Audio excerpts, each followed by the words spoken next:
नमस्कार, मैं हूं आपके साथ गौरव राजेंद्र। बुलेटिन की शुरुआत करते हैं और मतदाता सूची के लेकर जो है प्रकाशन को लेकर जो है पीसी की गई है। आपको सुनाते हैं कि क्या कुछ कहा गया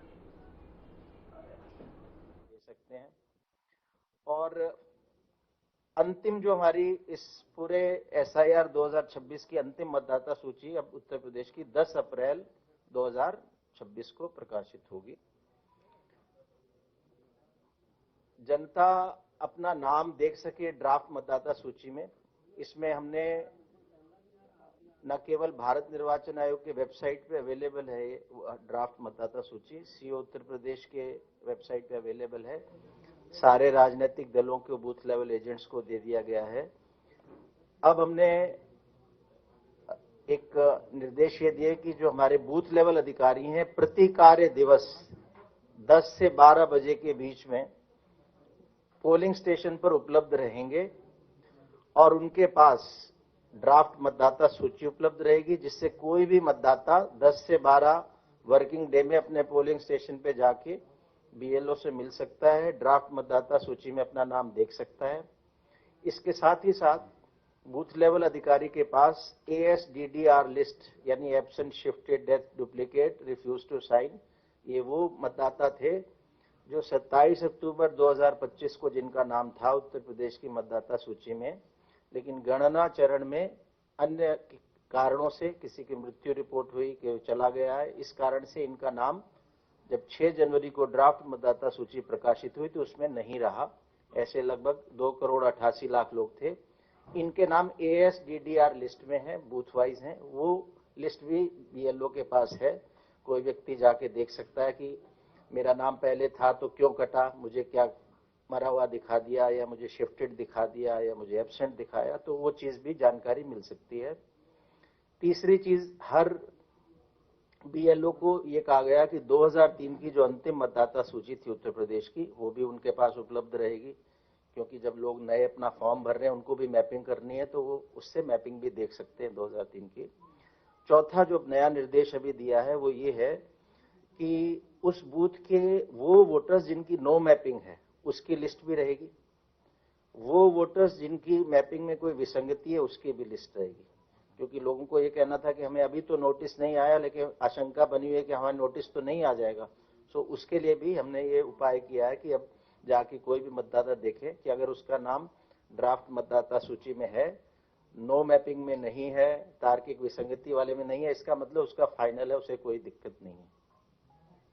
तो और प्रतिदिन 10 से 12 बीएलओ हर पोलिंग स्टेशन पे उपलब्ध रहेगा।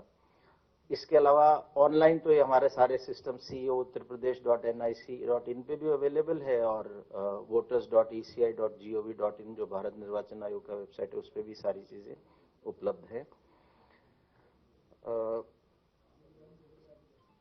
इसमें हमने जो सुनवाई के लिए अभी हमारे जब ये प्रारंभ हुआ था एसआईआर, तो 2042 AERO थे, 403 विधानसभाएं हैं। हर विधानसभा का एक इलेक्टोरल रजिस्ट्रेशन ऑफिसर होता है, निर्वाचक रजिस्ट्रेशन अधिकारी।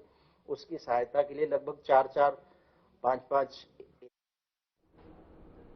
प्रधानमंत्री नरेंद्र मोदी ने राज्यसभा में राष्ट्रपति द्रौपदी मुर्मू के अभिभाषण पर धन्यवाद प्रस्ताव का जवाब दिया। पीएम के भाषण के बाद राज्यसभा में राष्ट्रपति द्रौपदी मुर्मू के अभिभाषण पर धन्यवाद प्रस्ताव ध्वनिमत से पारित हो गया और पीएम मोदी ने अपने भाषण में देश के आर्थिक विकास, ट्रेड डील, नीति आयोग और कांग्रेसी सरकार को जो है आलोचना से लेकर विपक्ष के आरोपों का भी चुन चुनकर जवाब दिया।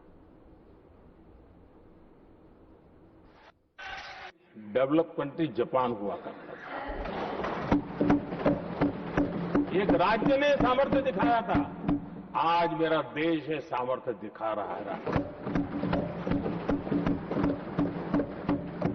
ये तब होता है जब आपके पास आर्थिक सामर्थ्य हो, आपके पास आपके नागरिकों के अंदर, देशवासियों में एक ऊर्जा हो और खास करके मैन्युफैक्चरिंग के लिए एक मजबूत इकोसिस्टम हो, तब जाकर के विश्व आपके साथ डील करने के लिए आगे आता है।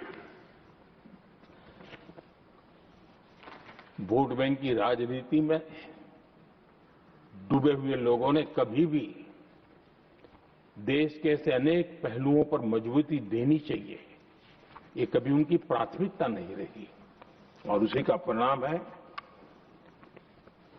और जहां तक कांग्रेस पार्टी का सवाल है,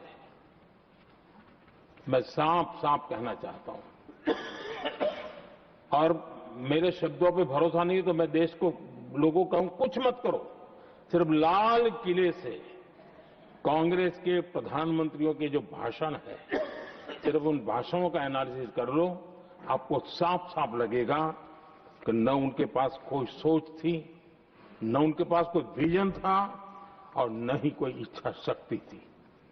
और इसका परिणाम है कि देश को इतना भुगतना पड़ा।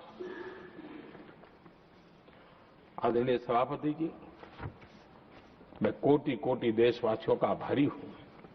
उन्होंने सेवा करने का अवसर दिया। हमारी काफी शक्ति उनकी गलतियों को ठीक करने में जा रही है। दुनिया के मन में जो उनके समय की छवि है, उस छवि को धोने में मेरी ताकत लगती है। ऐसा बर्बाद करके रखा हुआ था और इस काम के लिए हमने फ्यूचर रेडी पॉलिसीज पर बल दिया है। और आज आपने देखा होगा, देश नीति के आधार पर चल रहा है, पॉलिसीज के आधार पर चल रहा है। एडवोकेज्म को हमने त्याग कर दिया है और उसके कारण विश्व का विश्वास बनता है। हमने रिफॉर्म, परफॉर्म, ट्रांसफॉर्म के मंत्र को लेकर के आगे बढ़े और आज स्थिति ऐसी है कि देश रिफॉर्म एक्सप्रेस पर सवार हो चुका है।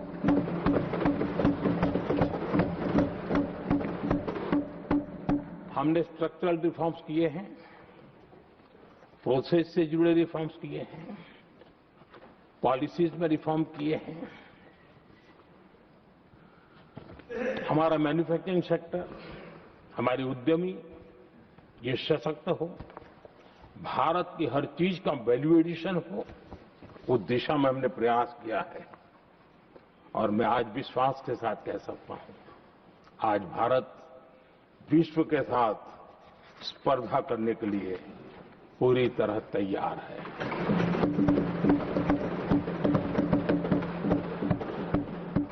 जब मैं विश्व के सीईओ फोरम की समिट देखता हूं, आज दुनिया हमारे उद्यमियों को समानता के रूप में देखती है। और जब पिछले दिनों सभी दलों के डेलीगेशन विश्व में गए थे, ये भाव उन्होंने भी अनुभव किया और आकर के मुझे सभी दल के माननीय सांसदों ने अपने अनुभव बता रहे थे, बड़ा गर्व से कह रहे थे कि हाँ, बराबरी से बात हो रही है। ये हमारे लिए अपने आप में बात है।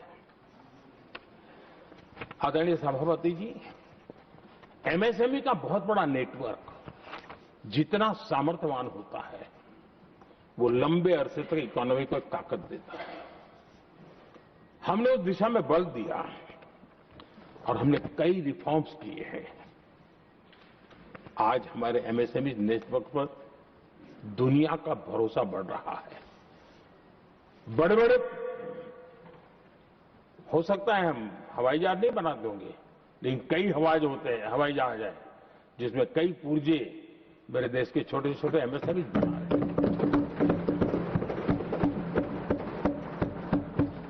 आदरणीय सभापति जी, देश में हुए इन प्रयासों का नतीजा सबके सामने है। बड़े बड़े देश भारत के साथ व्यापारिक संबंध बनाने के लिए बहुत ही आतुर है। यूरोपीय संघ का ट्रेड डील हो, अमेरिका के साथ अभी हुआ जो ट्रेड डील हो, और कल हमारे पीयूष जी ने सदन में विस्तृत जानकारी भी दी है। और पूरा विश्व खुल करके इस ट्रेड डील का तारीफ कर रहा है। और उसमें जब यूरोपियन यूनियन के साथ ट्रेड डील हुआ तो विश्व को एक भरोसा हुआ कि अब वैश्विक स्तर पर स्थिरता की संभावना बढ़ेगी। अमेरिका के साथ ट्रेड डील होने के बाद विश्व को और भरोसा हो गया कि जो स्थिरता की एहसास हो रहा था, अब गति का भी एहसास होने लगा है। अब विश्व के लिए शुभ संकेत है। आदरणीय सभापति जी, इसका सबसे बड़ा लाभ हमारे देश के नौजवानों को होगा। और जब मैं नौजवान कहता हूं तो उसमें मध्यम वर्ग का भी नौजवान होता है, शहर का नौजवान भी होता है, गांव का नौजवान भी होता है, बेटा भी होती है, बेटी भी होती है। और इसलिए उसे टुकड़ों में न देखा जाए। मेरे देश के युवा के सामर्थ्य का हमें गौरव करना चाहिए और उनके लिए पूरा विश्व बाजार अब खुल चुका है। अब उनके लिए अवसर ही अवसर है। और मैं उनको कहता हूं, आइए दोस्तों, मैं आपके साथ कंधे से कंधा मिलाकर के खड़ा हूं। हिम्मत कीजिए, बढ़िए। देश आपके साथ खड़ा है और दुनिया आपका स्वागत करने के लिए इंतजार कर रही है। आदरणीय सभापति जी, जिस प्रकार से दुनिया में हमारे युवा प्रोफेशनल्स की मांग बढ़ रही है, इवन केयर गिवर्स की मांग बढ़ रही है, हर कोई मिलता है हमें इस प्रकार के लोग चाहिए। इस प्रकार कुछ लोग तो अपना स्पेशल ऑफिस यहां बना रहे हैं रिक्रूट करने के लिए, योग्य टैलेंट की खोज के लिए। इसका मतलब हुआ कि भारत के प्रोफेशनल्स के लिए भी विश्व में बहुत बड़े अवसर बन रहे हैं। आदरणीय सभापति जी, ये संसद का उच्च सदन ये एक प्रकार से राज्यों का प्रतिनिधित्व करता है।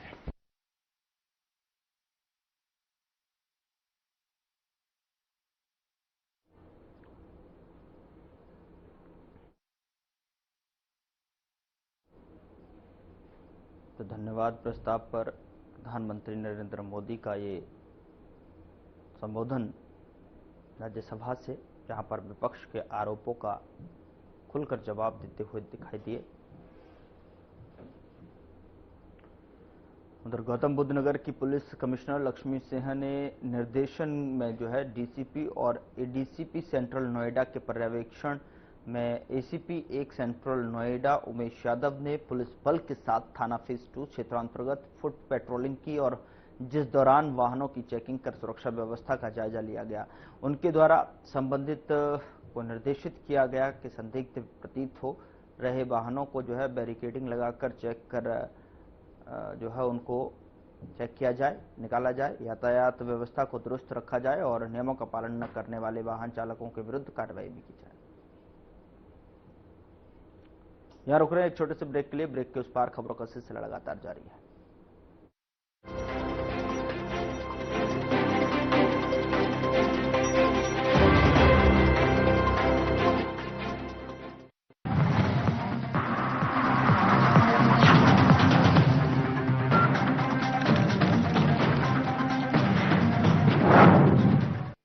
यूपी में ग्रीन मोबिलिटी को नई रफ्तार, निवेश और रोजगार के अवसर अपार। यशस्वी प्रधानमंत्री श्री नरेंद्र मोदी जी की प्रेरणा और माननीय मुख्यमंत्री योगी आदित्यनाथ जी के दृढ़ संकल्पों से उत्तर प्रदेश इलेक्ट्रिक वाहनों के विकास में अग्रणी राज्य बन चुका है। नोएडा और ग्रेटर नोएडा में ऑटो कंपोनेंट और बैटरी इकाइयों के विकास के साथ 2400 सार्वजनिक चार्जिंग स्टेशन स्थापित किए गए, जिसके परिणाम स्वरूप दिसंबर 2025 तक यूपी में लगभग 15 लाख इलेक्ट्रिक वाहन पंजीकृत हुए और वित्त वर्ष 2024-25 में यूपी में इलेक्ट्रिक वाहनों को अपनाने की दर हुई 10%। राजधानी लखनऊ में नया ईवी मैन्युफैक्चरिंग प्लांट शुरू हुआ है, जहां इलेक्ट्रिक बसें और छोटे कमर्शियल वाहन बनाए जाएंगे। आज हरित मार्गों पर 750 से भी ज्यादा ई बसें संचालित होती हैं और उत्तर प्रदेश इलेक्ट्रिक वाहनों के मैन्युफैक्चरिंग के वैश्विक केंद्र के रूप में स्थापित हो रहा है। हरित राहों पर बढ़ता प्रदेश, आत्मनिर्भर उत्तर प्रदेश।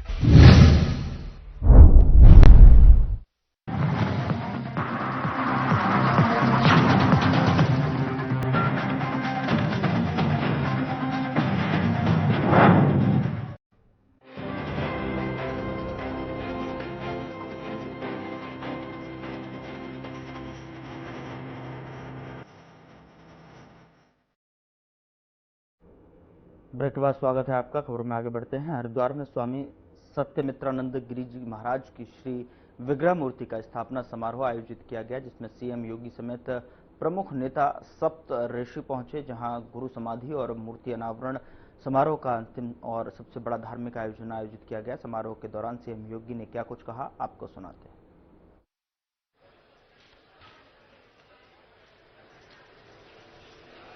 एक अद्वितीय व्यक्तित्व निवृत्त शंकराचार्य जोना अखाड़ा के आचार्य महामंडलेश्वर के रूप में जिनका सानिध्य संपूर्ण सनातन धर्मावलंबियों को प्राप्त हुआ, भारत माता मंदिर के संस्थापक पूज्य आचार्य ब्रह्मलीन स्वामी सत्यमित्रानंद जी महाराज की आज समाधि मंदिर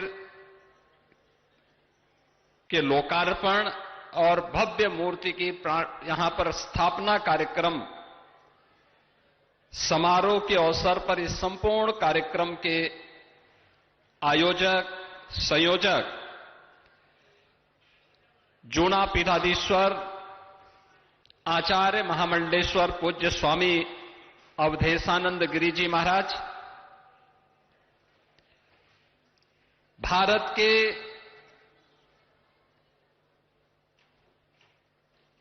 लोकप्रिय और कर्मठ रक्षा मंत्री आदरणीय श्री राजनाथ सिंह जी, उत्तराखंड के लोकप्रिय मुख्यमंत्री माननीय श्री पुष्कर सिंह धामी जी, केंद्रीय ऊर्जा एवं शहरी विकास एवं आवासन मंत्री माननीय श्री मनोहर लाल खट्टर जी,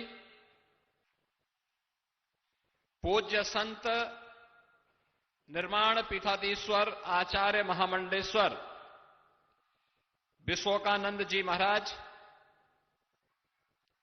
श्री राम जन्मभूमि न्यास के कोषाध्यक्ष पूज्य संत स्वामी गोविंद देव गिरी जी महाराज, उत्तराखंड विधानसभा की माननीय अध्यक्ष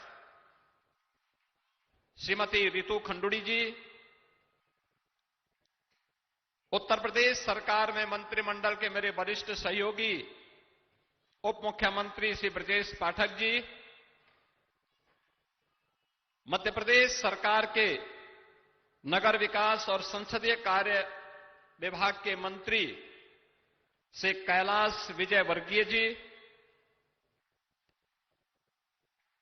हरिद्वार के लोकप्रिय सांसद और उत्तराखंड के पूर्व मुख्यमंत्री माननीय श्री त्रिवेंद्र सिंह रावत जी,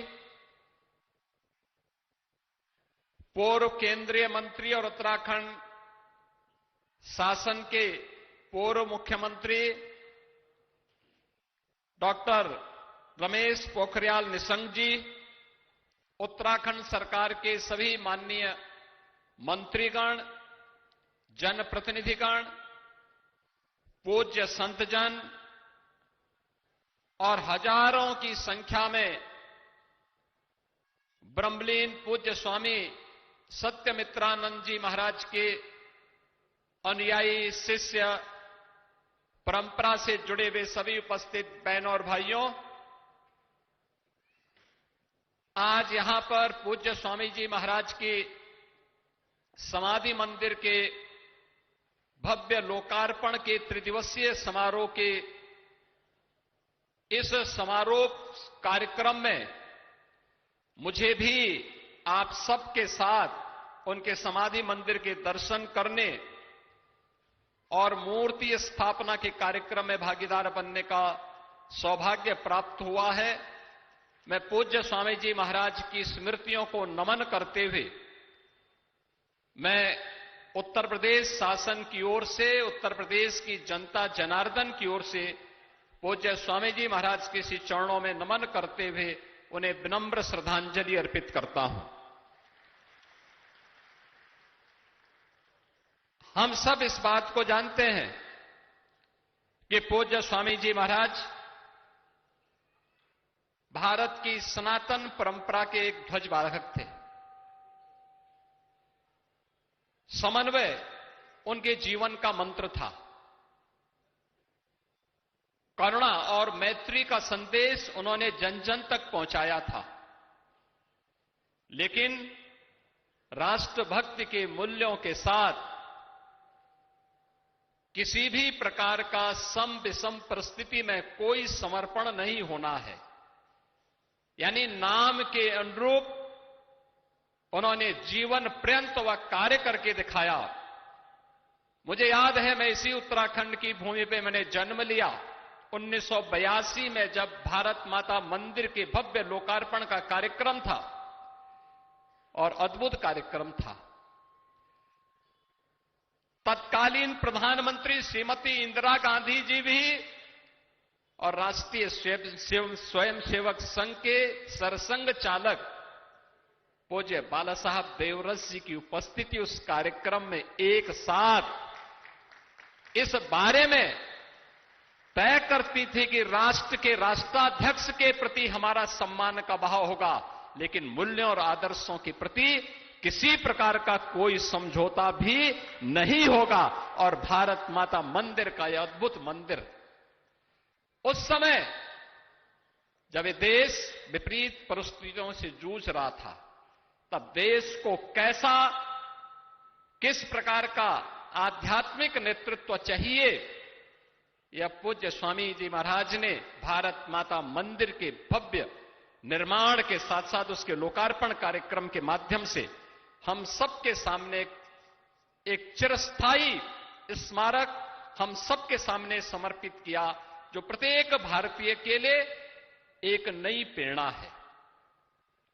आज पूज्य स्वामी जी महाराज की स्मृतियां हम सबके सामने हैं। मैं उनकी स्मृतियों को कोटि कोटि नमन करता हूं। ये हमें एक नई प्रेरणा प्रदान कर रहा है और अनंत काल तक ये हम सबकी एक नई प्रेरणा का आधार बना रहेगा। उत्तराखंड हमारी देवभूमि है। उत्तराखंड के 4 धाम वास्तव में भारत की आध्यात्मिक चेतना के आधार हैं। फिलहाल बुलेटिन में इतना ही। नमस्कार।